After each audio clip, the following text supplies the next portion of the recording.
Yes. I hit it. That recording. We're live. Hi, Joel. The meeting is being recorded. Hi, everybody. My name is Joel. And that's Steve. Hi. Welcome to the Trying to Be Better with Joel and Steve podcast. Hi, everybody. Brought to you today by Tart Cherry Kavita Master Kombucha drink. Back on the booch. Back on the booch. How's that working out for you? It's really tart. That's actually true. I tried to take a big man swig of that, and it was very tart. Joel's making a great face right now. You look like you're in pain. I'm jacked up because we have a really great guest tonight. Yeah, I'm excited. But first, I feel like I need to apologize to our dedicated Instagram followers. I've done a piss poor job of keeping up with all the references over the last few weeks. You know, I was just thinking that. Yeah, I know you were. I'm very sorry. But I'm also kind of not sorry. I got a gnarly cold like 3 days before I left for that trip to Texas.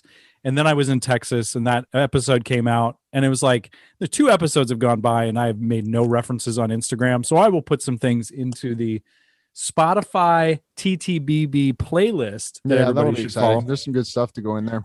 And maybe I'll follow up on references from the last few episodes. And I'm sure there'll be some more tonight because we have a very interesting guest who has a lot of cool tastes. So yeah, if you want to follow along on that Instagram page, it's at Trying to Be Better Podcast, or you can email the podcast at Here he goes, folks. Here we go. TTBB podcast@gmail.com. Whoop, whoop. Did I get it? Joel, you got it. You nailed it. Oh my God. Fantastic. Why does that? It's just because it's because we're terrible at brand management. That's why. Well, you know, we like our podcast goes by like 3 different things. Yeah, we really know how to talk to our brand manager. Well, if we can get all this wrangling. He's out for the summer, man. Yeah, I know. Fine. Our Instagram guy is out for the summer. I am in full summer mode. Woo. Well, you know, as soon as that Beyond Burger money starts rolling in, maybe we can hire a staff of 1. Yeah, staff of 1 or 2. Sure. To help get our acts together. Yeah, we'll get an office. I mean, we're the talent. We can't be expected to organize we're creatives. We can't be bogged down with logistics. That's why it's ridiculous. So please email us. I don't know if anybody's emailed us, but I still want to keep beating this drum. That if there are people that don't know us and have never met us and don't know who the hell we are, who are listening across the world, because that's true. We need shirts that hashtag TTBB Rando. Send us an email and just like, how did you find us and what do you think? Even if it's a scathing review or it's just like, you know, I was just scrolling through Apple Podcasts. Sure. Yeah. You know, I'm very curious. Speaking of Apple Podcasts, please like and subscribe. Sure. And I can't wait for somebody to say, like, I'm completely indifferent about you guys. I think we do occupy that, though. I think we occupy that weird world. It's like, yeah, it's something to. I don't know. It's some walking around talking. You know, It's just some walking around music. Sure. Well, music. This guest tonight, I'm very stoked that he has agreed to donate some of his precious time to yap with us two. I've known this man for going on probably 19, 18 years, somewhere in there. Many moons. I've seen him at his worst and I've seen him at his best, and I think he could say the same for maybe both of us. But that's kind of a true statement. Yeah. Like, it just dawned on me, like, we've all known each other like a really long time, 20 years. Yeah. There's a lot of water under the bridge, a lot of rough water under the bridge, a lot of calmer water under the bridge. But, you know, it's one of those things too. And what I love, what I'm noticing about all these interviews we're doing, especially with people that we know, is when I go back and listen to them, I'm like, you know what? There are interesting people all around you. Get to know them a little more, because like I can guarantee this is going to be a great conversation, because Greg Wright is a very interesting dude. Yeah, totally. I agree with that statement 100%. Should we welcome him and should we let him in? Yeah, let's let him. He's just literally walking around his house right now on his phone. But Greg Wright, everybody. So glad you could join us, Greg. Thanks for doing this. The privilege is all mine. I like the part about how you made it sound like I agreed to do this when I actually pursued you and said, man, you guys have got a cool thing going. can I come talk to you? Oh yeah, that's right. You So did. basically, you just invited yourself to the party. Pretty much, yeah. Okay. All right. Well, Yeah. I'm good with that. That's cool. Take it as a compliment, though. I mean, Sure, I really yeah, like thanks. what you guys do. Absolutely. Well, I Thanks, know Greg. I know you well enough to know that you would not be involved with something that you didn't think was worth being involved in. Yeah. You're kind of like a hardliner like that. I'm a total snob. And I want you also to know that I only participate in podcasts that are terrible at brand management. Oh, good. Well, then Good. you, my friend, are in the right place. You're in the right spot, man. Glad You to guys hear are it. at the top of that list. Right. Thank What you. Steve said is very true, though, man. Because like the fact that Greg reached out to us and was like, "Hey, hey, if you ever want to have me on, I'm down to do it." It's like you are a taste snob. You just said it. I'll say it. Like Sure. you have specific tastes and you don't mess around with that. And I appreciate that we're in the list of things that you actually dig. Absolutely. I think some people would call it insufferable, but you guys are being super cool about it. So. But here's the thing, Greg, is that we're all in, like, I'll speak for Joel too. We're Sure. all insufferable in our own ways. Oh, I mean, yeah. Sure. like as different as we are, we're all alike like that. Yeah, We're I freaks totally about agree. our own things, you know. I made the mistake once of insulting the Grateful Dead to Steve on Facebook. Once. How'd that go? It was not my best day. Yeah. All right, well, I've over the years, I'm like, well, whatever. It's not for everybody. He's used to it. Kind of. Yeah. Yeah. He suckered me into it. I'm on the bus. Yeah. It only but, took you like know. a decade. Yeah, that's true. It did take some time. It took me a while. Whatever. Like I give it- Greg, let's get to know. I mean, we know you. I know a little bit about your trajectory through your life, but what do we need to know? Like, where are you from? You grew up here in Lincoln, right? Is that correct? And then, tell us a little bit about just where you come from. Eastridge. Yeah, man. So yeah, sure. I'll tell you a little bit of an abridged version, I guess. I'm technically from Lincoln. That's not really the full picture, though. I was a military brat as well as later being in the military myself. So Right. Early on, we moved a lot. My dad was in the Marine Corps and was a career guy. And so, early on, we left Lincoln when I was 3, went to North Carolina. Then we went to the Philippines for 2 years. Mhm. My brother was born in the Philippines. I was 4 and 5 when I was there, just old enough to remember it.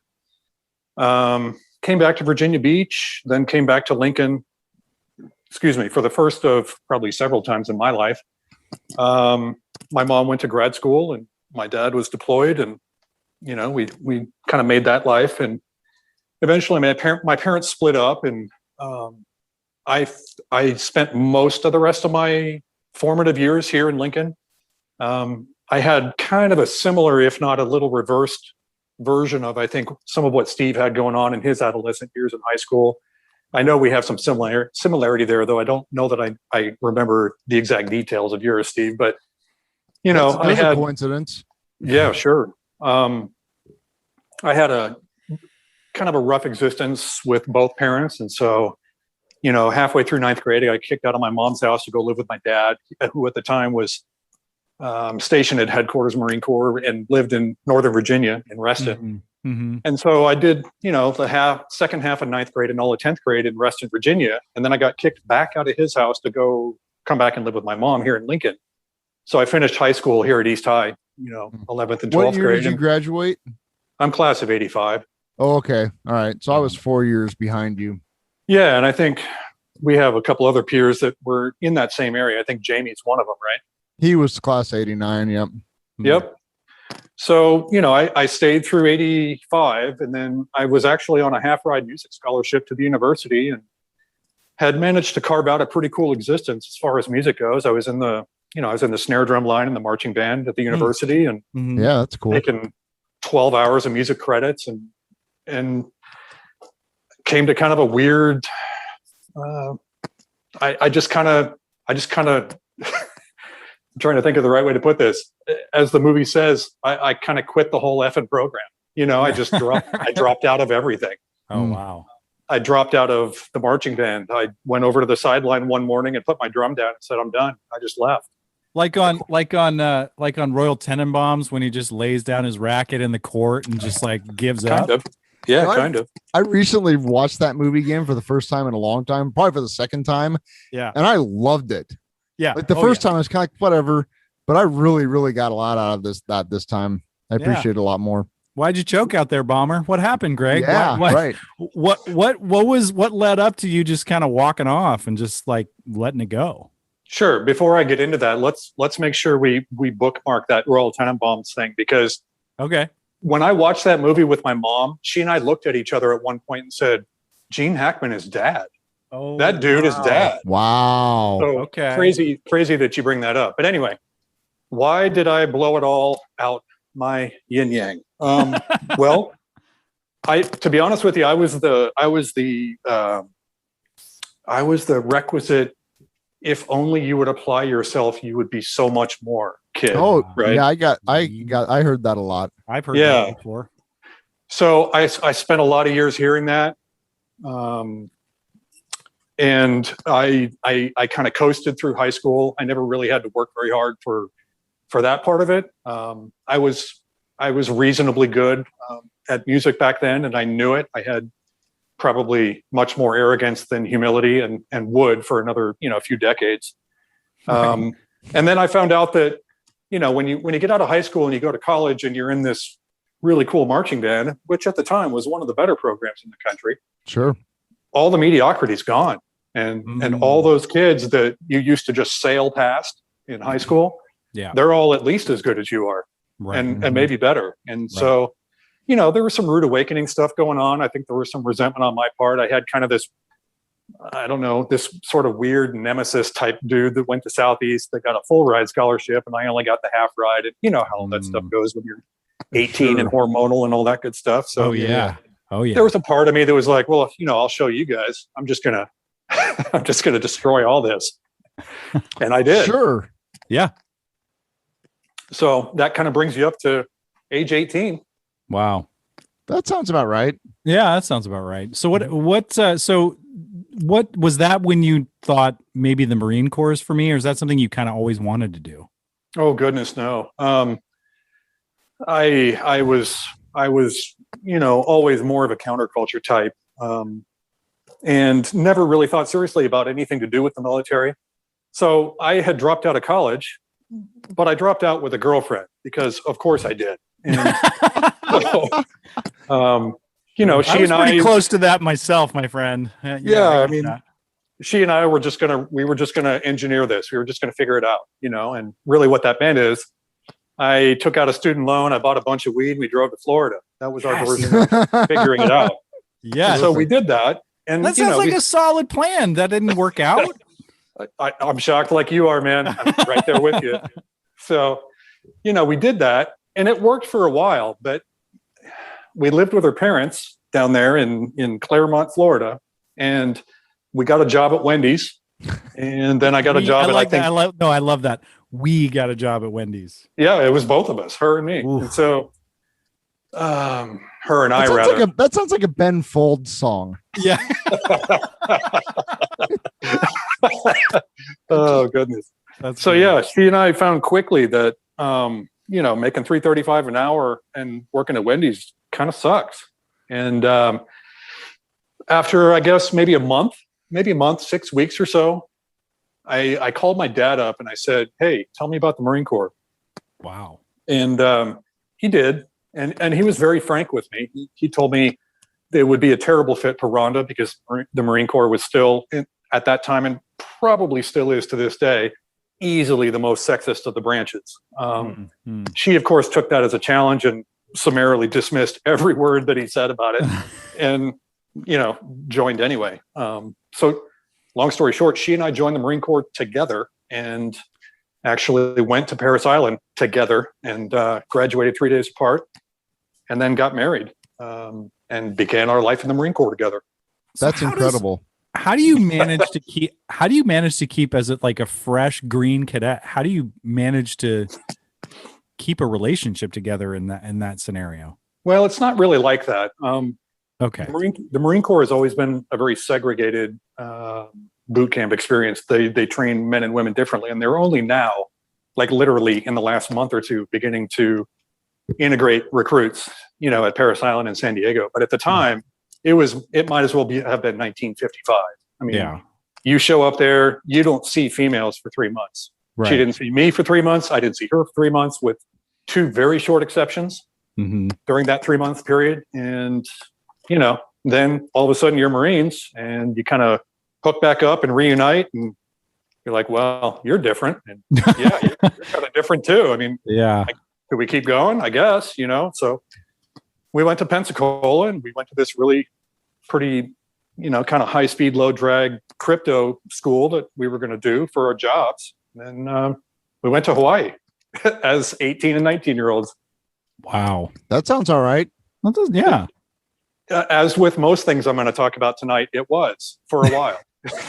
It was for a time. Right. Exactly. Yeah. Wow. So then Hawaii and how long? And then you were, I mean, I'm this doesn't need to be the whole trajectory of Greg Wright's life, but I know that you've brought it up, and I know that you talk about it sometimes. You were stationed, or at least lived, in Scotland for a while. Is that true? Yeah, absolutely. So my first 3 years I was in Hawaii, and out of there, I deployed several times, including a 6-month tour at sea aboard a ship, and did one real world operation while on that cruise. But then that 3 years was up, and I decided to re-enlist, and I did that because they gave me the bonus that I wanted. They gave me a school to further myself in that particular field. But maybe most importantly, they gave me the duty station that I wanted the first time when I got out of school, which was Scotland. And it was sort of, every time I've joked about this with friends, that every time I tell this story, I think of the character Bricktop from Snatch, when nice. he keeps telling Brad Pitt's character to stay down. Yeah. And he leans in that one time and says, and this time I really do mean it. So that was kind of like how I felt when I was talking to the recruiter. Like, look, if I sign on the dotted line here, I really want to go to freaking Scotland. Do you get it? And they did.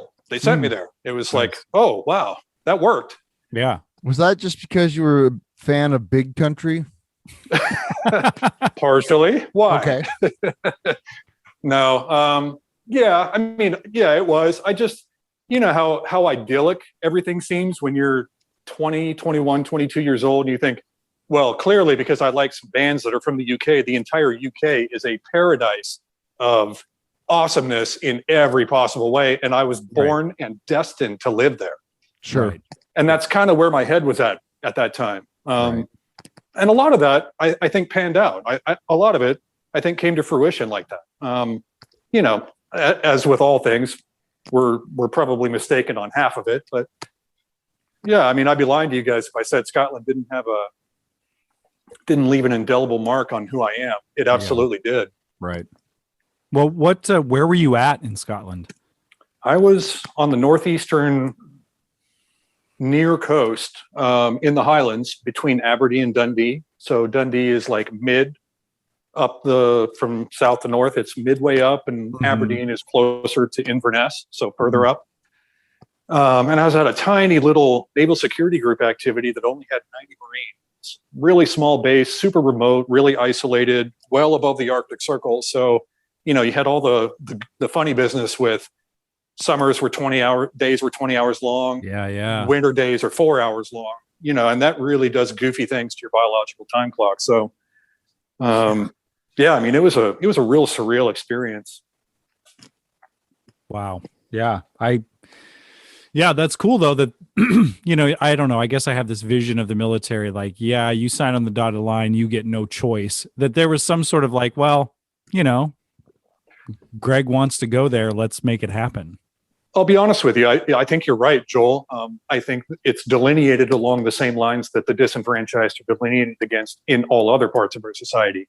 Yeah. If you're smart and you're well spoken, you're going to get opportunities that people that maybe aren't, or they didn't do as well on the ASVAB, or that were lied to by their recruiter, or that were taken advantage of by their recruiter. Sure.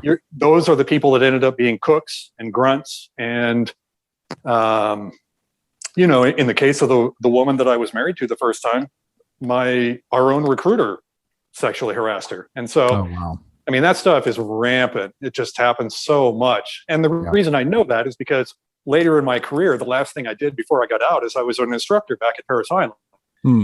Not a drill instructor, but a marksmanship instructor. So my job was to teach Marine recruits how to shoot, because if you can't do that, you can't be a Marine. And so I would walk up and down the line on breaks and I would ask these recruits, what's your MOS going to be? And invariably, the ones that said grunt or cook had gone in open contract, meaning they weren't guaranteed anything. The recruiter said, just sign here saying you don't need a real contract and you'll get what you want when you get there. We promise. Right. And right.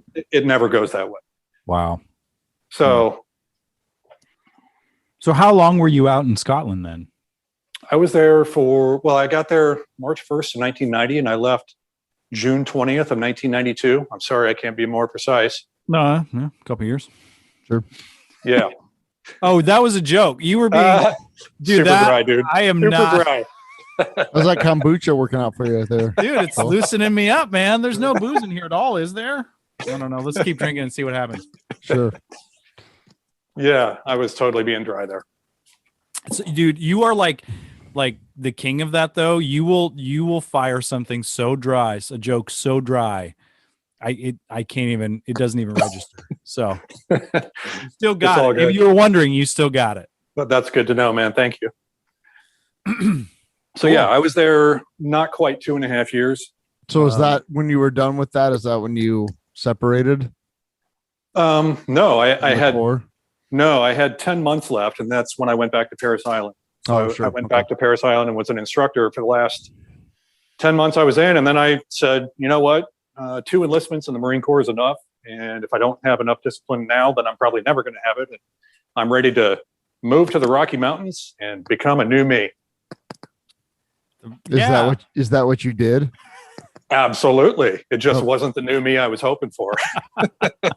You took the old you with you. You know, in a funny way, that's exactly what happened. And here's why. Because I don't even know if you guys know this, but the very first time I got sober was when I was in the Marine Corps in Scotland, of all places. I mean, of all the places. I did know that.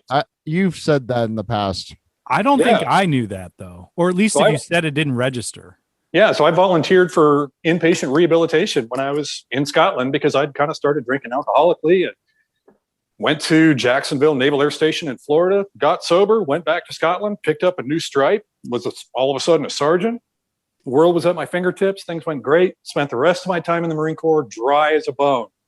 Wow. And then within, I don't know, I got to Fort Collins in late June of 93. Mm-hmm. And by August, I was getting high again. So you were just like, you weren't doing any other things towards sobriety that during that time. And you were just, the Marines were your higher power for that time and it didn't really work. Yeah, kind of. I think that's a fair way to put it. I didn't do any of the work that we all know needs to be done to become a different dude if you want long-term sobriety. Yeah. I didn't do any of that. I just stopped. I was a dry drunk. And so so from Colorado to like when we met, which is probably early 2000s, was that just sort of a steady decline into madness? It didn't start that way. I think things went okay for a while. Why did you move to Colorado? Like, what was your intent? It was kind of the same mindset, Steve, that I had about Scotland. Like, clearly all things that have to do with Colorado and the Rocky Mountains are going to solve all my problems, and I need to exist there. And so I showed up in Fort Collins with a Ryder truck and my car strapped to the back and not knowing a soul, like not one person, and got an apartment, was registered in school, and went to Colorado State. Oh, gotcha. Okay.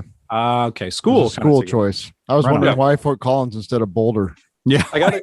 Yeah. I got accepted to both, and I went and visited both on the Marine Corps tab, which was pretty cool.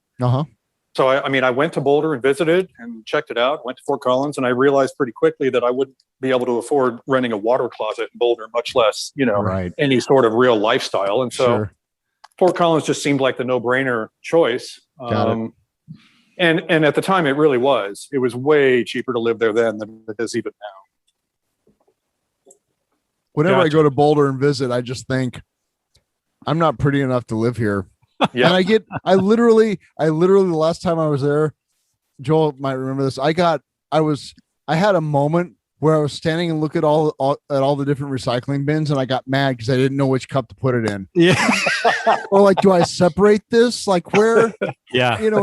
And some really beautiful, perfectly toned people walked by and like, well, yeah, this one, they were very nice and they helped me. And I just thought, I got to get out of here. It's basically Hollywood on the Front Range. Yeah.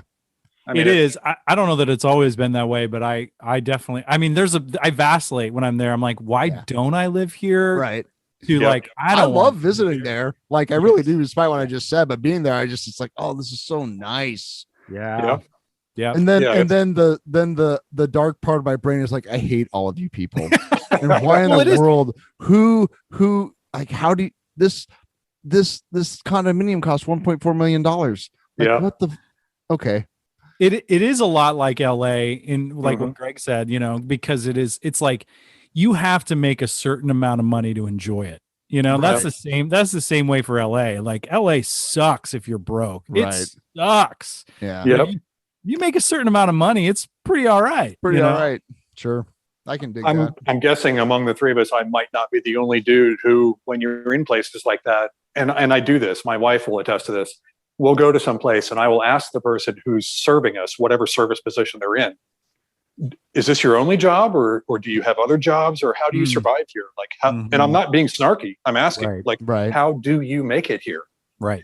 And, last time we did that, I think was in Winter Park. We were up in Winter Park with Jack a couple years ago. Yeah. We're going back in August.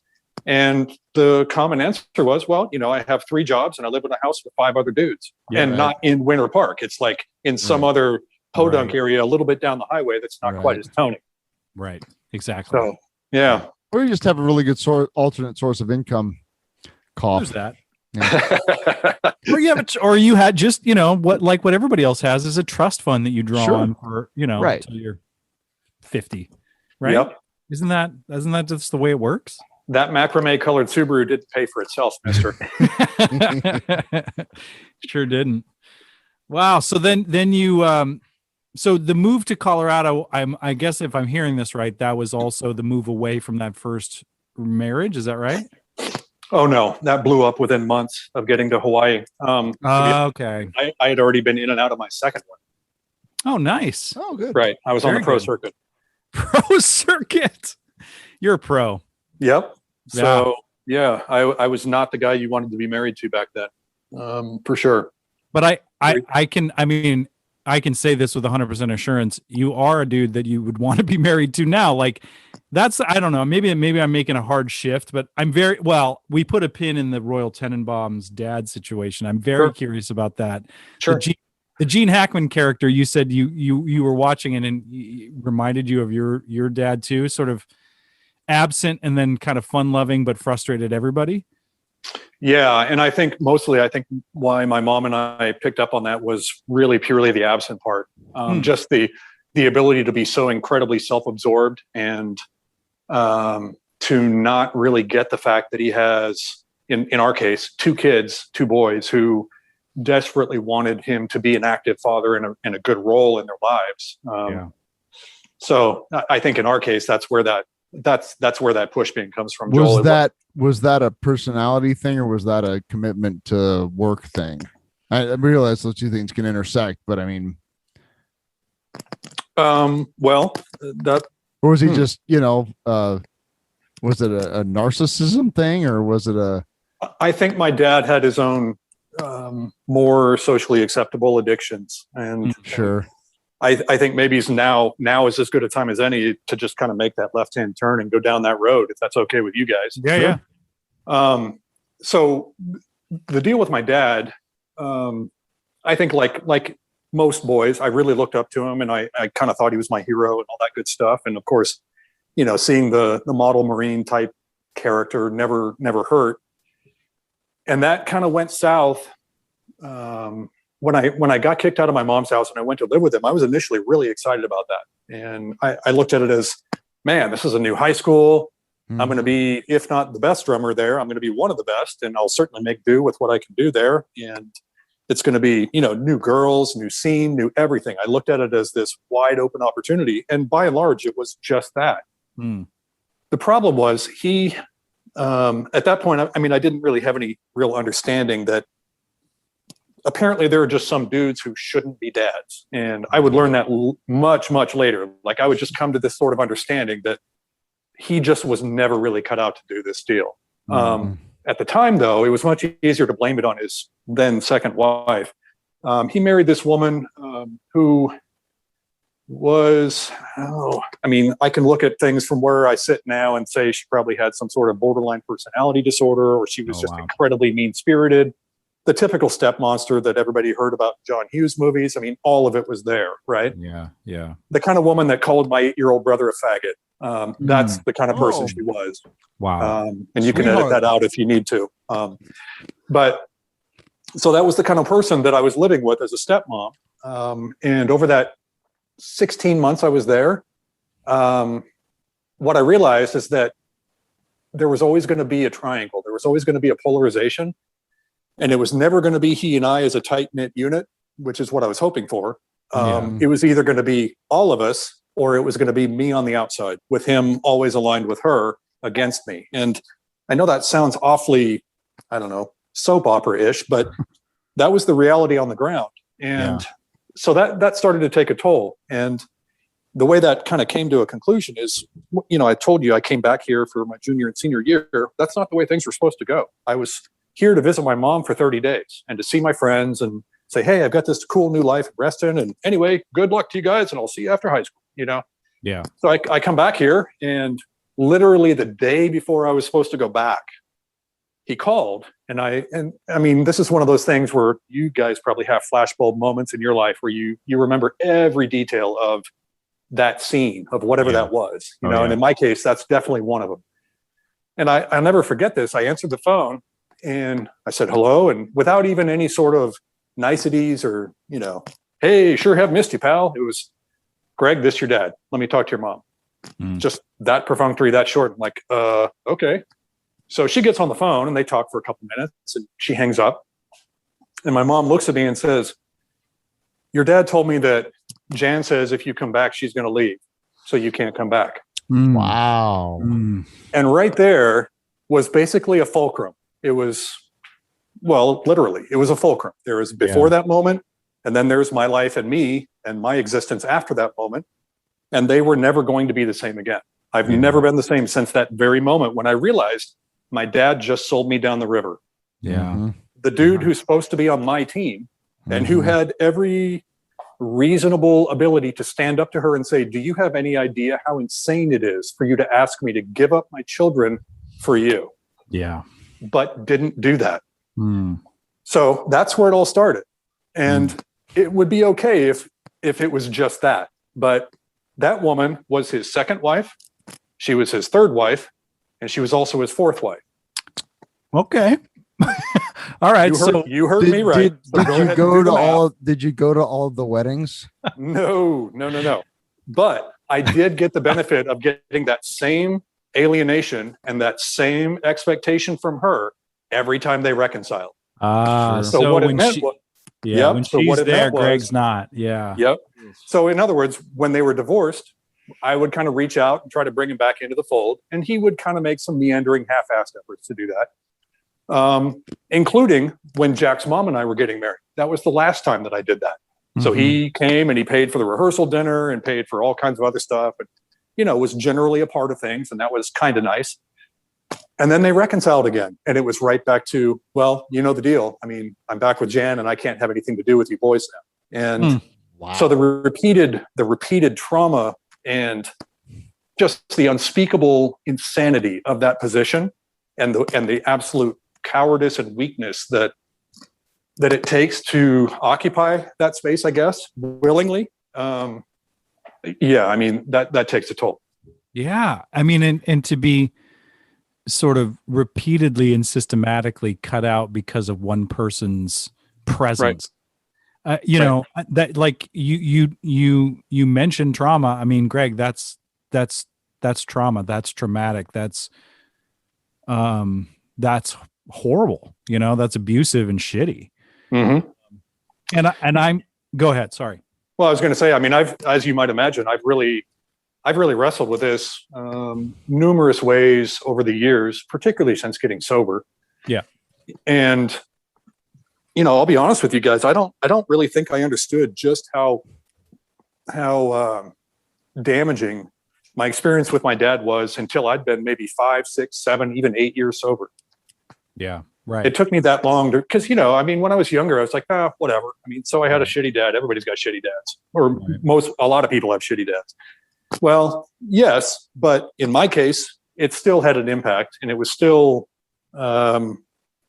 pretty, man, that was a lot of gravity. That was a lot of weight. And as you'll soon, I guess, hear, boy, I wasn't really prepared for just how heavy that really was until I had my own kid, until I had my own little boy. Right. And so, that's a whole different paradigm. Yeah.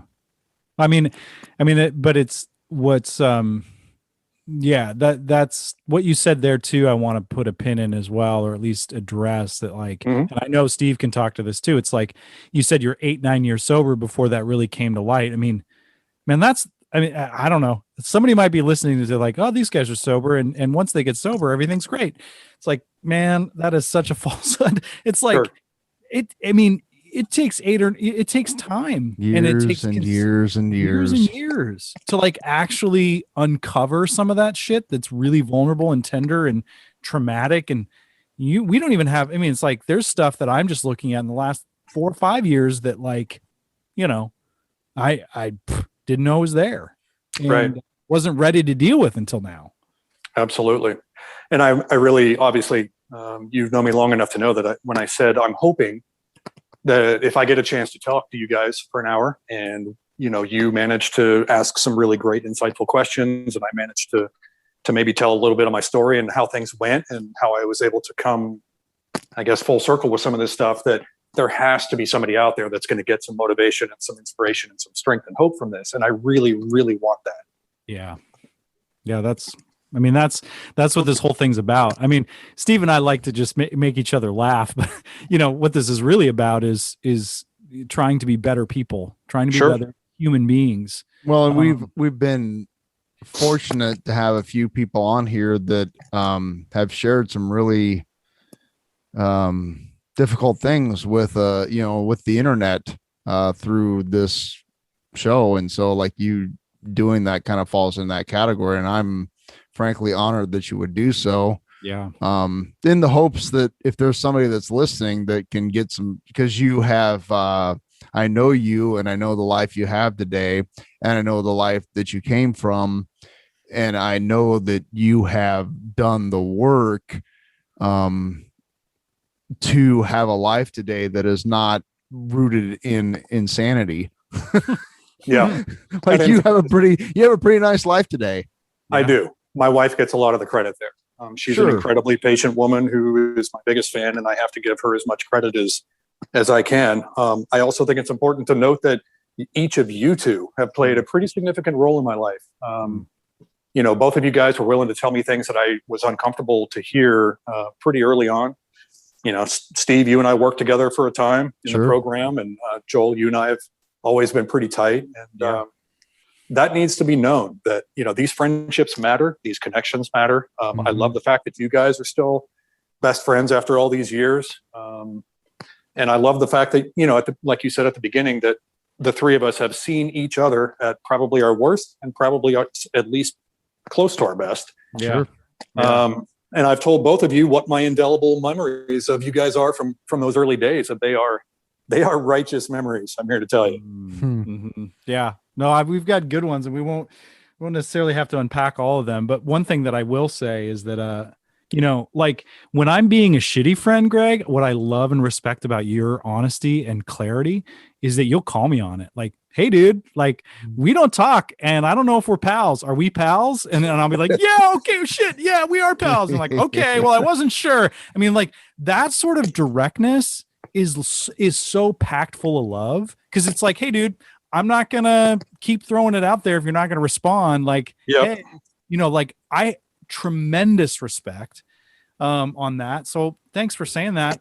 I definitely want to get into the transition from you having that experience that you had repeatedly with your father. But you said something that I didn't want to throw away. You said, most people, quote unquote, have shitty dads. Well, your son Jack does not have a shitty dad. Word. And Steve's girls do not have a shitty dad. You know what I mean? Can you talk a little bit about how that journey has been? Like when Jack showed up on the scene, like what did that do to you? And because I don't have kids, I have no plans on having kids, but if I have kids, I want to be a dad like both of you are to your children. Thank you. Very much. Yeah. Very much appreciated to hear that. And I totally agree on Steve as well. I absolutely can talk about that. That's most of the reason I wanted to be here with you guys tonight. I wanted to tell you a couple quick things about my dad before we move on. We have about 15 minutes. Is that right? Yeah, sure. Yeah. Okay. So one thing I want to make clear, and this may be the most controversial thing I say all night, is that I absolutely do not forgive him. And I want to tell you why I say it like that. Yeah. First of all the big book thumpers are going to come out and say, "Oh my God, you can't say that. If you're just drinking poison and expecting him to die, all that." Well, that's fine. That's fine. I get it. Here's the thing, though. I've done a lot of soul searching on this. I've been meditating for years. I've been finding and refinding ways to forgive people. And what I've come to about that particular person, particularly with the way things ended, is that there are simply situations in life where things were so bad and so heinous and unnecessarily so that it's actually better for me to not really force myself into a situation of forgiveness when I can actually just use that as fuel.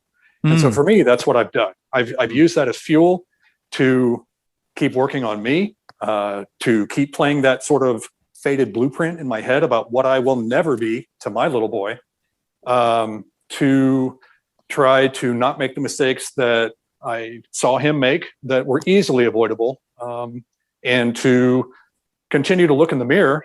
One of my favorite musicians is Bob Mould from Husker Du, and he's the dude that said, "Revolution starts at home, preferably in the bathroom mirror." Wow. I read that when I was like 16 years old. I was like, "Oh my God, I think the universe just broke." I just couldn't believe it when I read that. So that's big stuff, but it's hard. And while I'll be the first to admit that I probably am hanging on to stuff that maybe there's a way to let go of, I want people out there that aren't able to forgive yet to let them know that's fine. That's okay. Sure. You don't have to be the Dalai Lama, man. You can figure out a way around this. If you need to hang on to it, so be it. I like Mark Maron saying some things just aren't going to get unfucked. Yeah. Yep. So for him, I needed to get that out there. I do not forgive that man.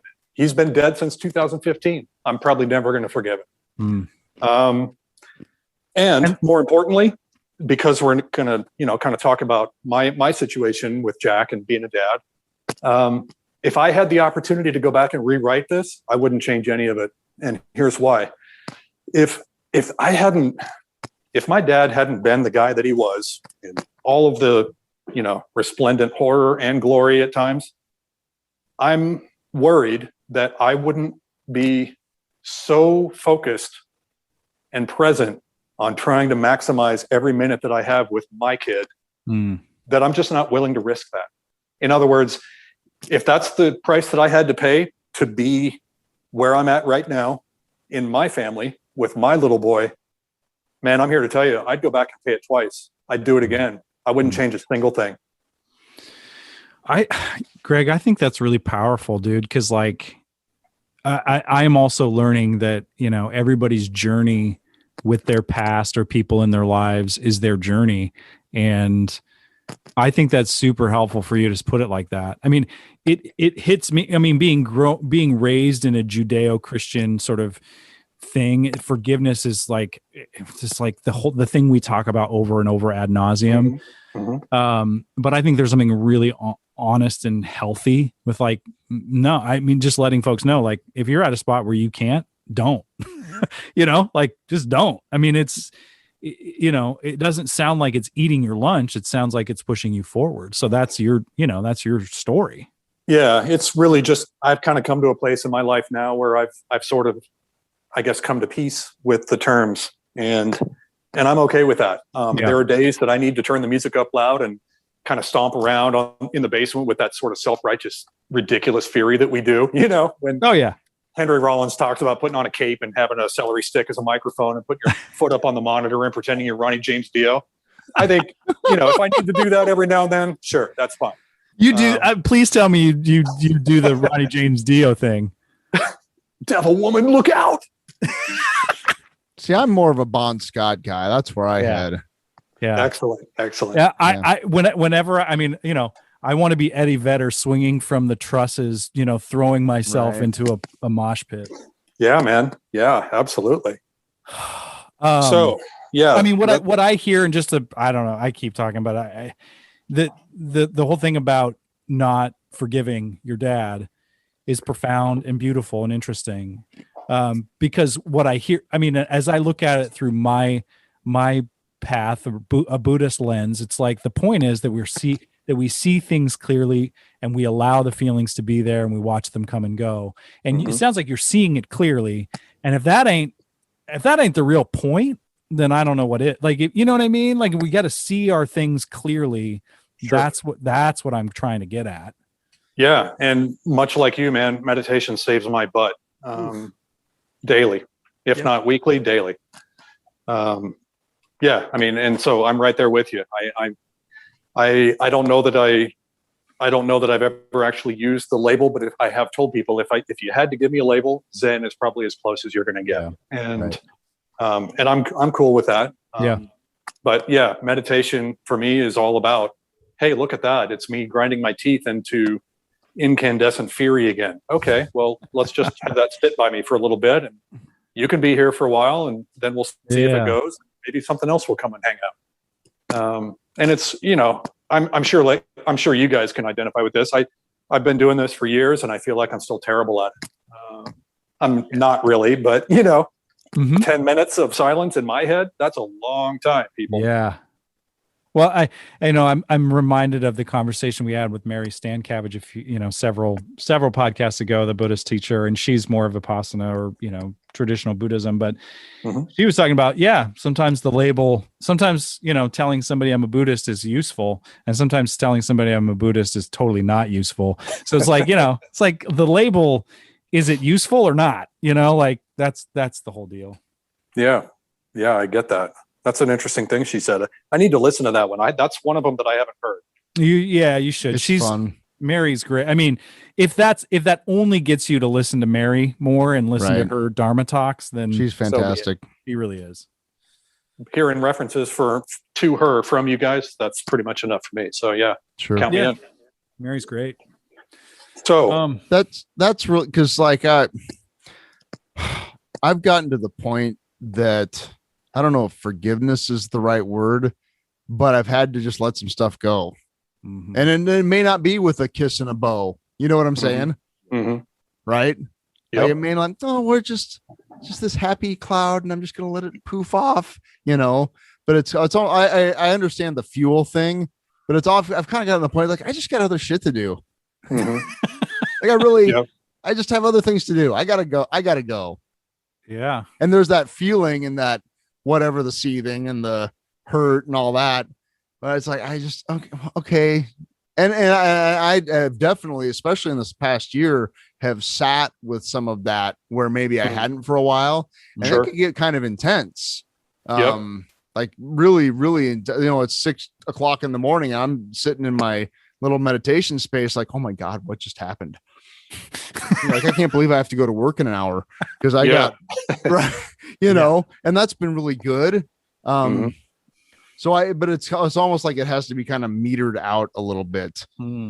Because like we were just saying, like this is like, I'll be 50 in June, and like the first 30 years of my life they're kind of tumultuous. So it's like, is that all going to get fixed right away? No, hell, I don't even know. If anything, the last year has shown me is that I have no idea what's coming. Like, I really have no idea what's going to open up right in front of me. I have no idea what I'm going to be shown, and so that's, and the thing that's really cool about that is that I like look forward to that. Mostly. The other really, yeah. It's like when, the other, when Luke looks at Yoda and says, "I'm not afraid," and Yoda says, "You will be." You will be. You Like, will but be. like I signed on for that experience a long time ago. right. Yeah. I was going to say the other cool thing about this is that between the three of us, we're looking at, I don't know, 57, 58 years of sobriety combined. Yeah. Shit. That's pretty cool because this has not been an easy. I can't speak for you guys, but I've gone through stuff in sobriety that's way harder than getting and staying sober. Oh, totally. Oh, for sure. Yeah. Oh, yeah. Like, 100%. Yeah. Yep. Now, it all would have been a lot worse had I been using. Yes. I probably wouldn't have survived some of them, frankly. Yeah. Same. I've just gone through an experience where I'm trying to help an old family friend's kid who's our age. He's class of 85 from Southeast. Kind of get where we are. And he's Which in a is rough. on a spiritual mountaintop. We should just make that really clear that Yeah, he's got a we're- long way to climb. Yeah, we really figured this out, everybody. We're really perfect. Yep. We are beacons of helpfulness. That's Yeah, right. So- really. But this guy's in a weird situation. He lives. I don't want to go into too much detail for anyone out there that might recognize it, but he lives in a situation where he has no accountability. He will not have any accountability. All his bills are paid. The wrong people are paying all of it. And he has no real motivation because nothing needs to change. Sure. But he's still gonna die.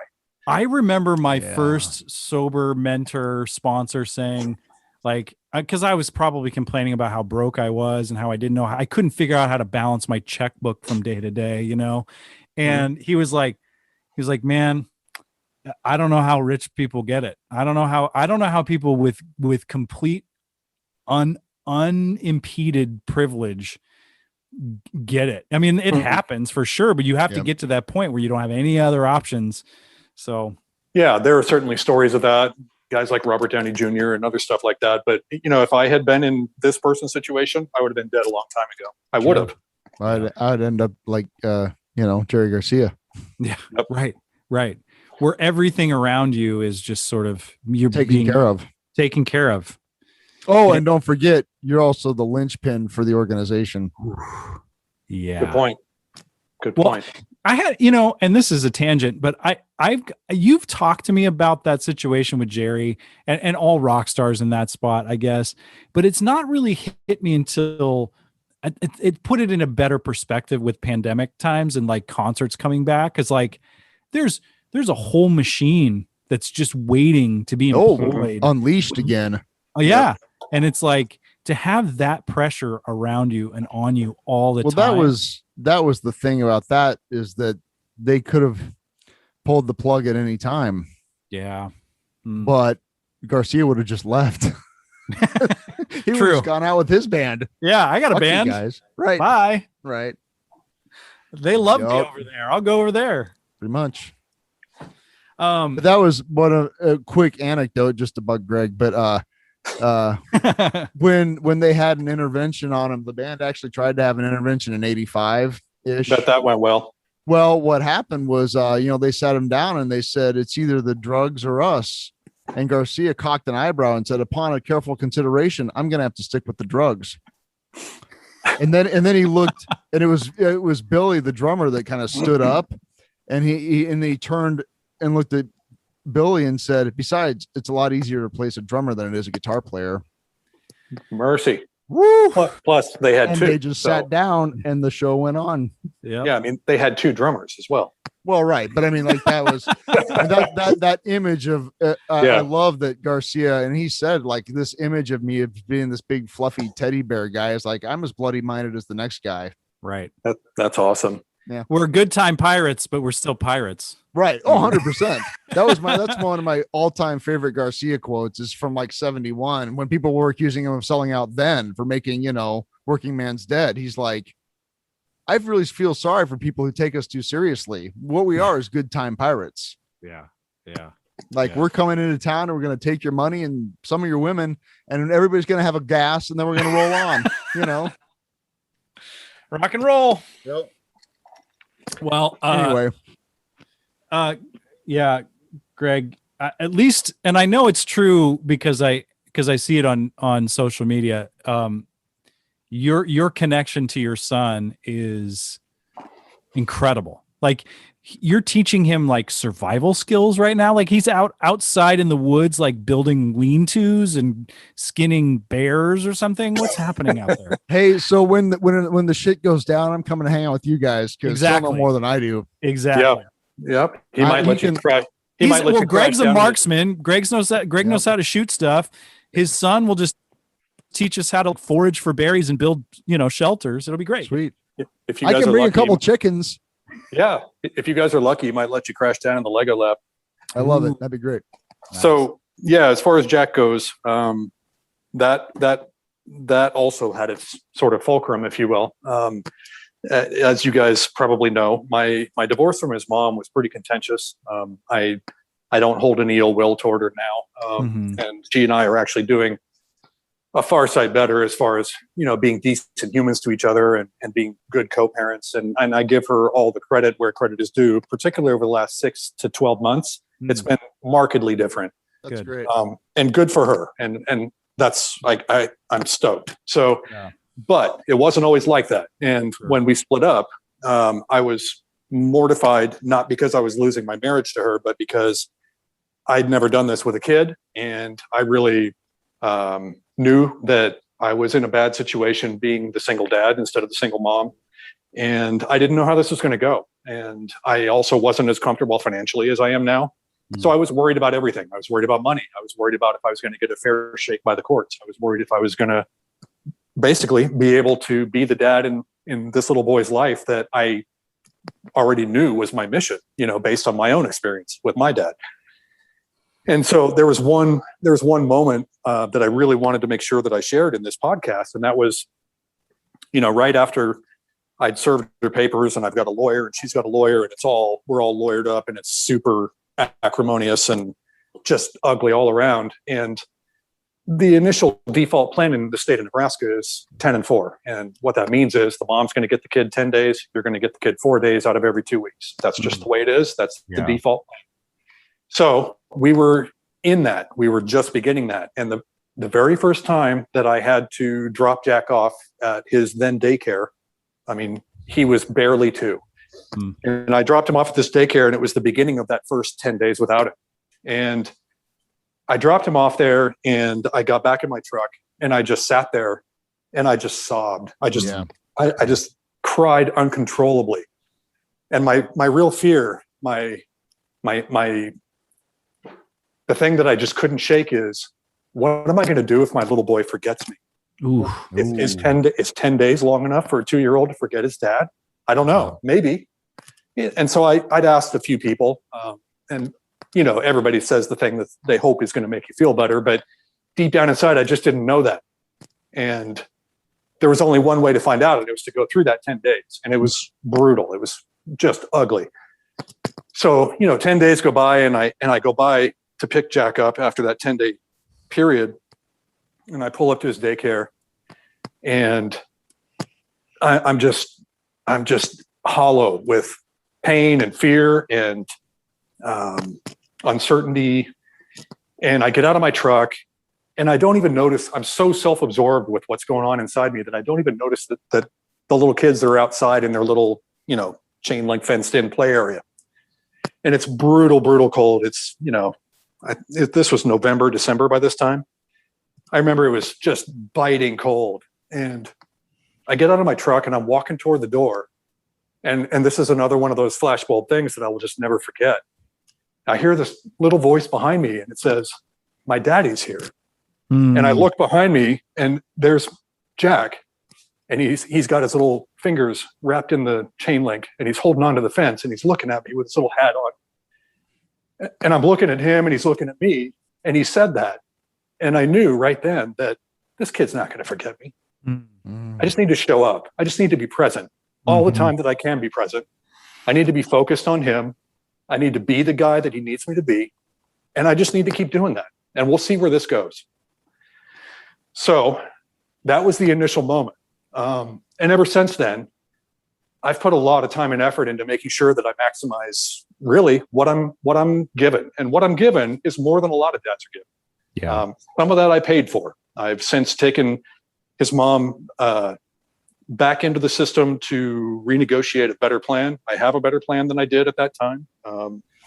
All in all, I get Jack about 40% of the time. I wish it was 50, but it's not 30. And Right. there's a lot of dudes where it is 30, so it is what it is. But that moment was really the fulcrum for where I kind of sprang and just kept going. And what that taught me is all the stuff that I never got from my dad. I have all the capability. Everything I need is within me if I'm willing to be present. And that is such it sounds so cliched. And I know you guys know that it sounds so cliched. But man, is there so much weight and value in that? And I've gotten to show that for another 7 years since that time happened, right? Mm. So there's a couple ways. I was going to say, so go ahead. Go. There's a couple ways where I make sure that that's going to live even beyond me. One of them is I started a file. It's not very cleverly named. It's called the Jack file. And what it is, it's basically a stream of consciousness collection of dates and my thoughts written out in narrative of things that I want him to know and things that I want him to learn from me in case something happens and I don't stick around as long as I think I'm going to. That's not meant to sound as macabre as it probably does. I don't have any reason to believe that I'm in poor health. I think I'm actually in pretty good health, but I am 53 years old and he's not. And I don't know how long that's going to be. And so I've got this file that Amy has explicit instructions about how to go about getting this to him in at least 2 different formats so that at some point, he can come back and say, I'm going to have an afternoon reading through what my dad was all about and maybe learn a few things that I didn't even know. Wow. So that's beautiful. That's incredible. Steve, you were going to say something a little bit ago. Well, that's just what Greg was saying is like the one thing that, and I'm not perfect at this, but really all my daughters want is my attention. Mm-hmm. Yeah. That's really, they just want me to be around. Yeah. That's all they want. I mean, like we bought them some bikes recently and we try to get them, the things that they need and some of the things that they want. And, but really they don't like ultimately what they want is for me to just be around and to be part of their lives. Yeah, absolutely. And some days, frankly, that's hard. Like some days I'm kind of offline just because of work or whatever, like I just don't have it. But I even on those days, I give them the benefit of the doubt of being, mature enough, even at their young ages to say, look, I love you guys, but I don't have it today. Like it's for whatever reason. And they'll say, oh, well, that's fine. And then they'll go read or play or whatever, Yeah. There's been a couple times when I've had to talk to my wife and say, look, I need 30 minutes. Yeah. Can you take him? Can you just manufacture something to do real quick? I need 30 minutes. I've got to have some downtime because man, I mean, it can be exhausting. But you're right. That's the deal. It's the time, it's the focus, it's being present. So, and like being honest with them in an age appropriate way about the world and their world and kind of what, like they're not stupid. They know when they're being lied to. Yeah. That actually brings up another good point. One of the things that I've had to learn to do, and I say learn because it's different when it's your own kid versus somebody in, I don't know, AA or, an adult family member. But when I'm wrong with Jack, and I have been wrong, there have been times when I've just been wrong in whatever way, like I was short with him or, I just run out of patience and he wants me to tell him again why the thing. Yeah, that thing. And I have to go back to him and say, look, buddy, hey, listen, I was wrong. And I'm really sorry that I treated you that way. And I'd like you to forgive me. Can you do that? And of course he's like, you bet, Dad, but I have to do that. I have to take that action because I'm just not willing to let those things pile up. I do that too. He needs to hear that, wow, my dad is fallible. Sure. Oh, 100%. Because you remember what it was like looking at your own dad when you were 9. My dad was God when I was 9. Yeah, I just that's just it. Like I have no problem. Because I mess up, even if it's a little thing like they'll ask me like, hey dad, what's X? And I go, X is this. And then I'll check that and be like, actually X is kind of more like Y. And they're like, yeah, we kind of thought that maybe, but just to know that like I don't have all the answers, and we're very open with that, especially with, like, for example, junior high math. Right, like with this year in particular, it's coming, isn't it? Like, we've had to tell the girls, like, you're gonna have to ask your teacher. Like, I could sit and bang my head against this all night long, but I'm not gonna, because frankly I don't want to. And you'll get a better answer from your teacher in the morning, you know. Yeah, and they're like, awesome. they kind of scowl a little bit because we're not going to fix the problem for them right away, but hey, welcome to life. Yep, totally. So I don't know, I've the vast majority of the time, like, I think parenthood's a gas. I've got daughters that are, preteen and teen now. So I'm just battening down the hatches. And there's already some of that happening, but it's, sure. My identity isn't 100% wrapped up in their success or, or anything, it's like they get to be teenagers. If one of them's got kind of a crappy attitude, I chalk it up to being, almost 14. Yep. And it's like, what else are you going to do? Absolutely. I'm trying to give them that space to be sullen or just irritated at me or the world or whatever.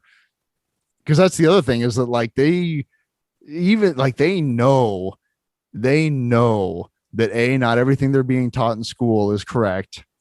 And they know that their world's kind of messed up. Yeah. It's almost impossible to shield them from all of it. Right. And so that's, like, I figure that my job in that arena is to, again, not lie to them, but also try to give them some sort of example that, like, despite all of that, it's the desiderata thing. We're just looking at the desiderata. It's like, strive to be happy. Like, the world is messed up. There's no question about that.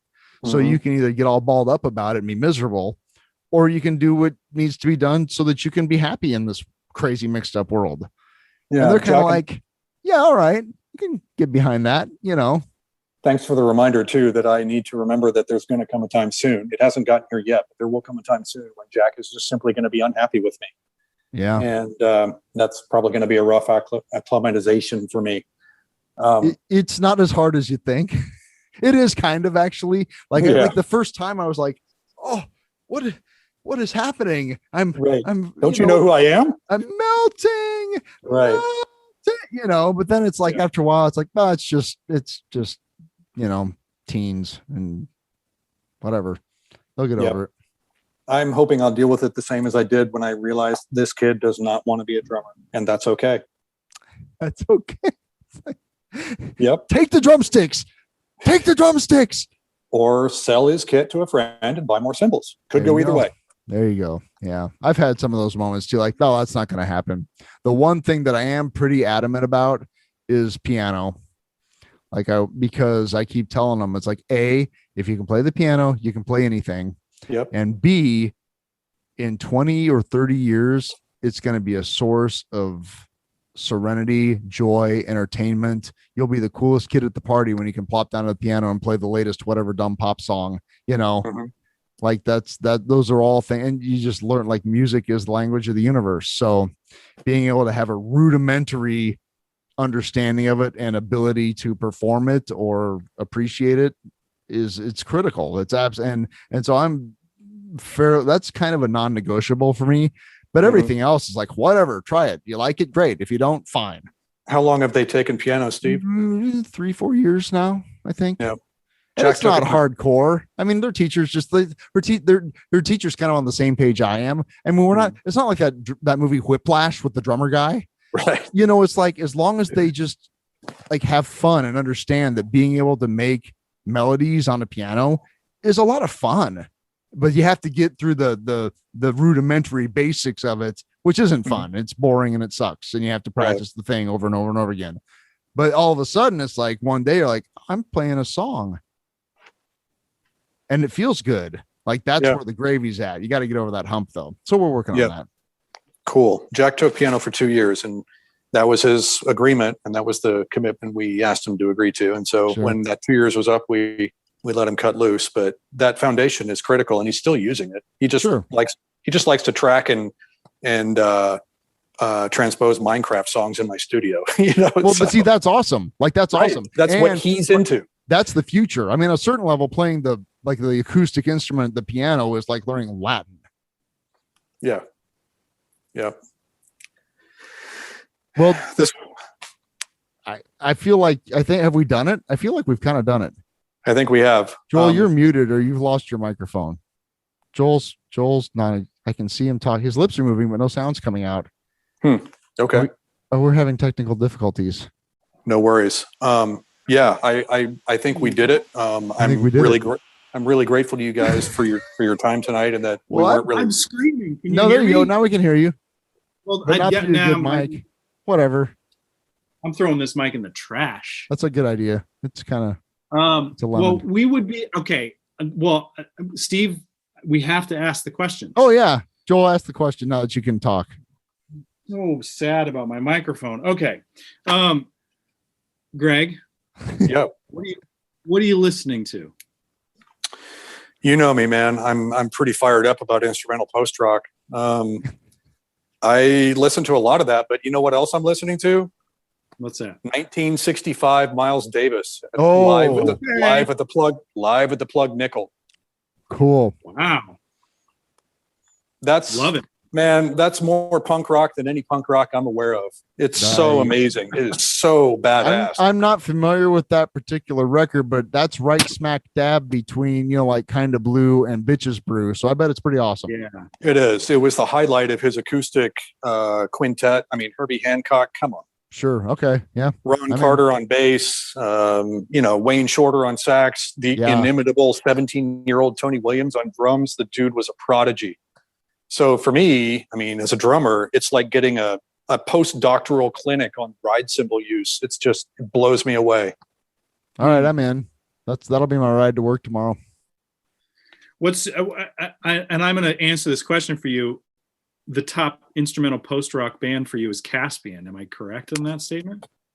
I don't know if I would label it just to one. You certainly know that they were kind of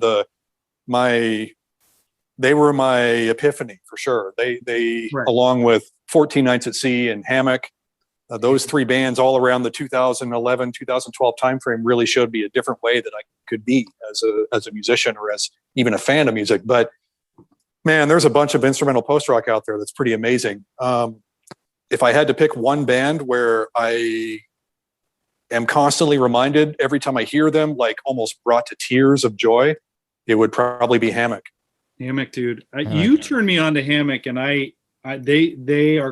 they're in my rotation more than any of those other bands that we've listened to, like Caspian or Explosions in the Sky. And I've even seen Explosions in the Sky. But Hammock. Were you at that show in 2012 at the Bourbon? Oh my God. That was the best show I've ever seen at the Bourbon. You were there? I was there. I remember you talking about that. Yeah, I was there too.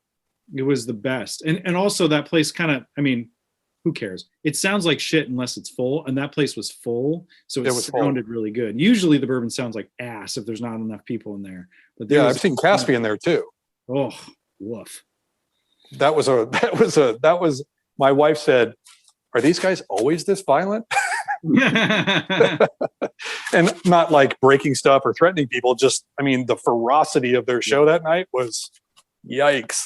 Well, we all went and saw the Russian Circles. Russian Circles, Chicago's finest. That was heavy. Yeah, it was heavy. That achieved heaviosity. I even sat in Steve's minivan and got glitter on my butt. Right, you did. Yeah. You know how long it took for me to get that off my clothes? Glitter is forever. It's probably still there. Probably. It's the gonorrhea of craft supplies. Yeah. In fact, Colin was with us that night. Yep. That was a fun night. It was a good night. I mostly had fun goofing on whatever one of those opening acts with the lead singer guy that took himself way too seriously. He was like trying to be threatening to the crowd, and I was just like laughing at him, which he didn't like very much. I'm like, dude, you're a clown. Oh boy. Clown. I don't remember that. I must have been elsewhere. Kill you, I'm like, oh, okay, whatever, man. I guess. Oh boy. Whatever. But I did not have that response to Russian Circles. Those guys brought the swirling maelstrom of yeah. decibels. Yeah, Maelstrom. That's as the dude in the front row at Mogwai said that night. You melted our faces. We have no faces. Quote of the year. I dig it. Yeah. Wow, Greg, thank you so much, man. Thank you for being open and vulnerable, and thank you for reaching out. I mean, I'm glad we were able to have you on, and yeah, you're an awesome dude, and we're really lucky to get to have you on our podcast, man. And just to be, friends. Yeah, I was going to say, listen, my friends, the privilege here was all mine. I really appreciate it. I'm looking forward to playing music with you. Oh, that's right. You guys play some music together. We do. We make formless electric sounds that occasionally we do stuff. Yeah, we do stuff. But like Steve said, rock and roll is mandatory. And so rock and roll is mandatory. Well, it's a nice, it's kind of the opposite end of the spectrum from my other thing, doing the Rolling Stones. It is. By the way, my wife and I are going to go to that. Oh, that'll be awesome. Yeah. Is Delaney in that band too? Yeah. Uh-huh. That's what I thought. I mean, who else are you going to get Lincoln, Nebraska to play Mick Jagger? That's what I'm saying. He's the guy. He's the guy. And it's great. He's really good. He's really good. I bet he is. Yeah. I bet he is. And the rest of the band's pretty solid too. I mean, like it's a legit show. It'll be fun. That's awesome. Yeah. Hey, I meant what I meant. Word at the Keg, Exile on O Street. Yeah, July 3rd at the Keg. Get your yayas back out. Yep. Hey, listen, I meant what I said. The privilege here tonight is all mine. And I'm really glad that I got to spend some time with you guys doing this. Right on, man. Good to talk to you. Yeah, Bye. man.